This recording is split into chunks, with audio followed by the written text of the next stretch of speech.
எங்களை போதகர் என்று அழைக்க வேண்டும் என்று உனக்கு தெரியாதா? போதகர் என்றால் மறைச்சட்டத்தின் உண்மைகளை மக்களுக்கு போதிப்பவர்.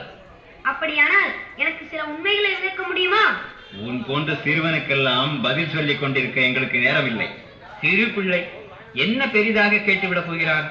அவனது சந்தேகம் தான் என்னவென்று கேட்டு தெரிந்து கொள்வோமே. கேளப்பா. சமாரியர்களுடன் பேசுவது தவறா? தவறாவது அவர்கள் முகத்தில் விழிப்பதே பாவம் அப்பா. அப்படியா?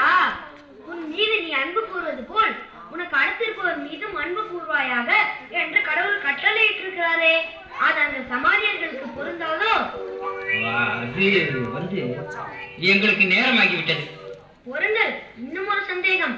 சீக்கிரம் கேள்.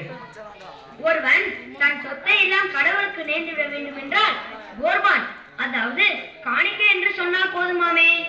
ஆமாம், அப்படி சொன்னதும் அது கடவுளுக்கு நேர்ச்சியாகிவிடும். அதில் சிறிதளவும் பெற்றோர்களுக்கும் மற்றவர்களுக்கும் கொடுக்க வேண்டியதில்லை. அதனால் பெற்றோர் பட்டினி கிடந்து மடிந்தாலும் அந்த பாவம் அவனை சேராது. அது சேராது.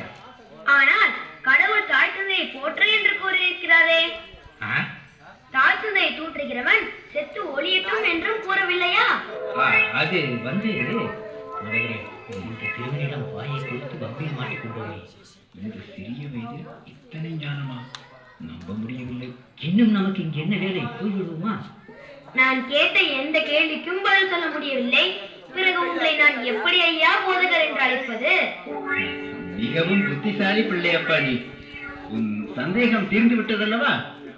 நாங்கள் போகிறோம். மார்மையா சீக்கிரம்.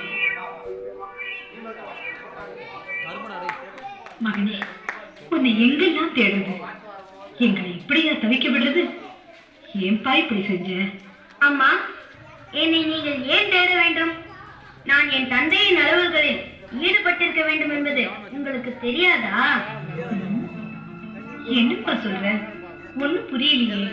அதனால என்ன? இப்போ பிள்ளை கிடைச்சிட்டான், அது போதும் நமக்கு. இயேசு, வா போலாம்.